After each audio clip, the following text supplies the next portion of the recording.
Un quart des jeunes âgés entre 15 et 29 ans en France seraient atteints de dépression selon une nouvelle enquête publiée ce mardi. Mais alors de quoi parle-t-on? Qui est le plus touché et comment l'expliquer? Salut, c'est Blanche, j'espère que vous allez bien. Hugo revient demain, c'est donc le sujet à la une des actualités du jour. Alors avant de rentrer dans les détails de l'étude, la dépression, qu'est-ce que c'est exactement? Selon l'Organisation mondiale de la santé, il s'agit d'une tristesse persistante ou d'une perte durable de la capacité à éprouver de l'intérêt ou du plaisir dans les activités qui en procuraient auparavant. Elle se manifeste par des symptômes comme une fatigue constante, des troubles du sommeil, une anxiété accrue ou encore une sensation de vide. Attention, seul un professionnel de santé peut établir un vrai diagnostic, mais l'enquête dont on va parler dans un instant a utilisé un outil reconnu, le questionnaire PHQ-9, pour Patient Health Questionnaire, qui permet de dépister ces symptômes. Résultat, selon cette enquête, qui a été réalisée par la Mutualité française, l'Institut Montaigne et l'Institut Theram, 25% des jeunes interrogés présenteraient des signes de dépression. C'est presque 2 fois plus qu'en 2017, selon d'autres enquêtes nationales. Pourtant, seulement 14% des jeunes interrogés s'autodéclarent en mauvaise santé mentale.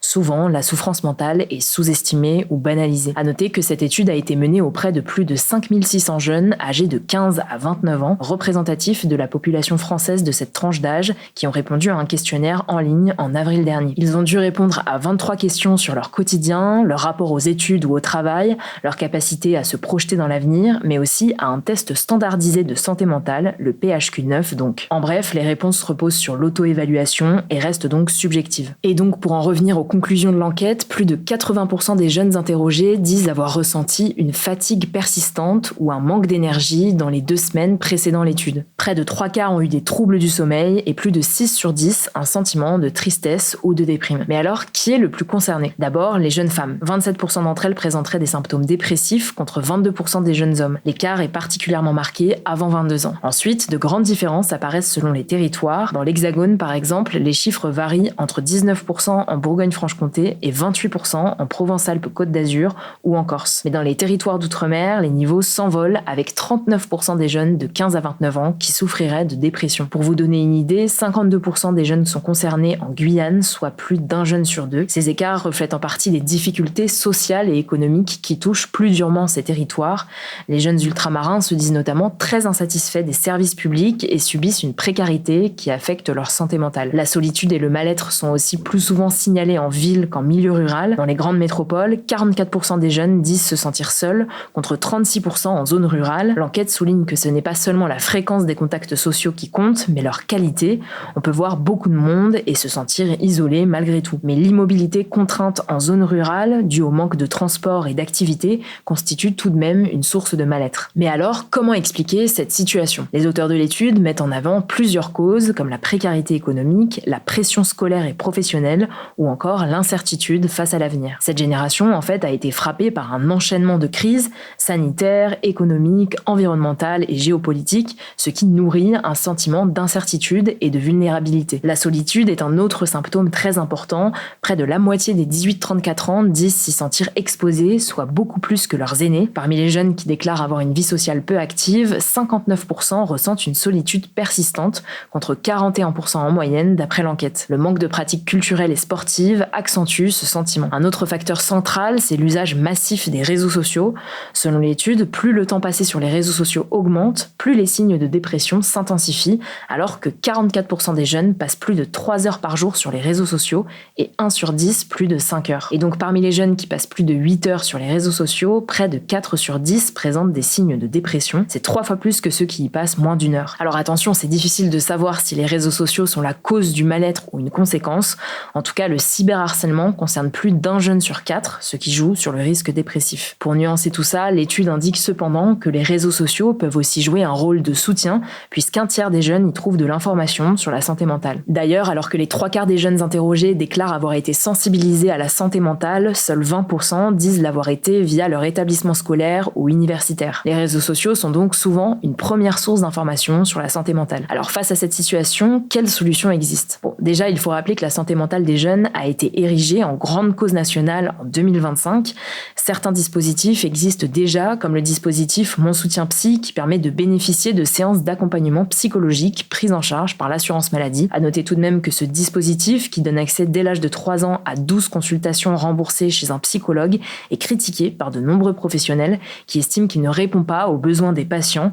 Le nombre de séances prévues est notamment un point de crispation. Mais si près de 7 jeunes sur 10 déclarent avoir déjà discuté de santé mentale avec des amis ou la famille, moins de 4 sur 10 l'ont fait avec un professionnel. À travers l'étude, les jeunes demandent donc de faciliter l'accès aux soins psychologiques avec des soins plus accessibles financièrement notamment, mais aussi un renforcement de la sensibilisation sur le sujet. En tout cas, si vous souffrez de dépression ou que vous avez des idées suicidaires, vous pouvez en parler à vos proches ou à un expert, comme un psy qui pourra vous aider. Je vous mets aussi des ressources en description d'organismes et d'associations qui peuvent vous aider.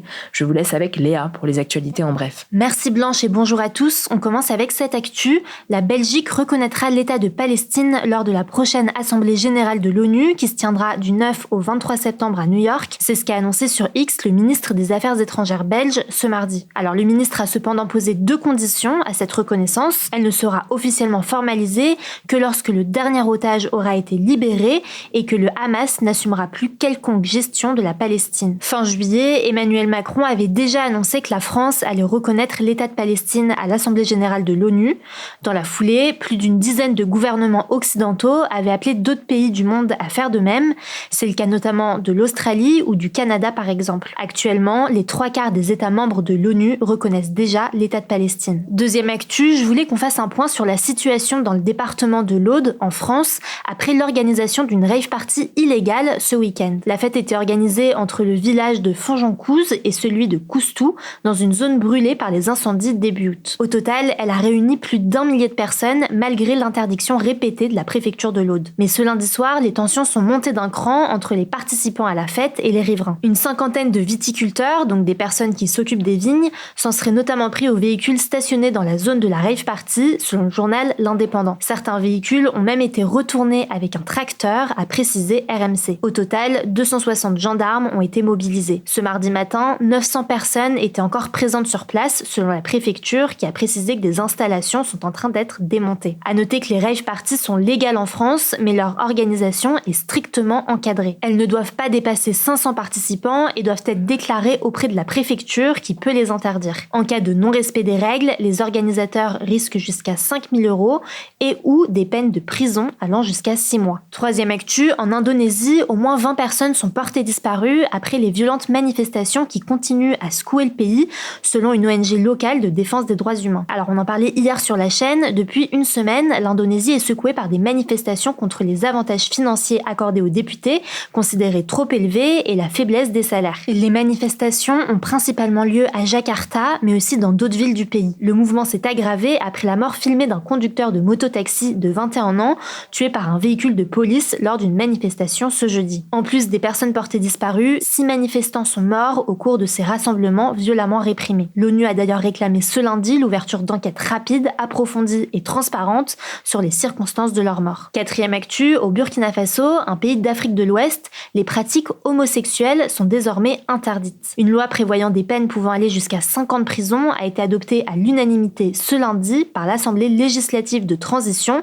donc le gouvernement provisoirement installé par la junte militaire d'Ibrahim Traoré. En fait, jusqu'ici, aucune loi ne visait particulièrement les personnes homosexuelles au Burkina Faso, même s'il faut préciser que ces personnes se faisaient généralement discrètes. À noter que les relations homosexuelles sont interdites dans 1/3 des pays du monde. En tout cas, au Burkina Faso, la pénalisation de l'homosexualité s'inscrit dans une loi plus large qui prévoit aussi de modifier l'âge légal du mariage, qui va passer de 20 à 18 ans pour les filles comme pour les garçons. Bref, le texte doit encore être promulgué par le capitaine Ibrahim Traoré. Cinquième actu, en France, dans le Cantal, une directrice d'école s'est suicidée ce lundi 1er septembre, jour de la rentrée scolaire. Depuis plusieurs années, Caroline Grandjean, une enseignante lesbienne de 42 ans, était victime d'insultes et de menaces homophobes selon France Info. Plusieurs inscriptions lesbophobes, donc discriminatoires envers les femmes lesbiennes, avaient notamment été découvertes à partir de 2023 dans l'école primaire de Moussage où elle enseignait. En 2024, une enquête avait été ouverte pour injures publiques commises en raison de l'orientation sexuelle et menaces de mort commises en raison de l'orientation sexuelle. L'enseignante était d'ailleurs en arrêt maladie depuis, selon l'Académie de Clermont-Ferrand. Alors face à la situation, le ministère de l'Éducation nationale s'est dit profondément touché et a annoncé saisir sans délai la formation spécialisée santé, sécurité et conditions de travail départementale afin que celle-ci celle-ci puisse mener ses investigations. Et enfin, dernière actu, le Vietnam a fêté ce mardi ses 80 ans d'indépendance avec la plus grande parade de son histoire. En fait, le 2 septembre 1945, le leader révolutionnaire Ho Chi Minh déclarait la naissance de la République démocratique du Vietnam. Des années de guerre avaient ensuite suivi face aux forces françaises. Celles-ci n'avaient finalement officiellement quitté le Vietnam qu'après leur défaite à Dien Bien Phu le 7 mai 1954. Et donc, concernant la parade de ce mardi, environ 40 000 militaires et civils ont défilé aux côtés de chars d'assaut, de drones, de systèmes radars, de missiles et d'autres pièces d'artillerie. Dans son discours, le secrétaire général du Parti communiste, To Lam, n'a fait aucune référence à la France, l'ancienne puissance coloniale, mais a salué, je cite, une nation indépendante et unifiée qui continue d'avancer vers la modernité. Merci Léa pour ces actualités et merci à vous de continuer à suivre ce format. Je vous rappelle qu'il existe en version podcast, mais également en version newsletter, donc tout par écrit directement sur votre boîte mail gratuitement. Le lien est en description si vous voulez vous inscrire. Je crois que j'ai tout dit. Prenez soin de vous, prenez soin de vos proches et je vous dis à plus tard.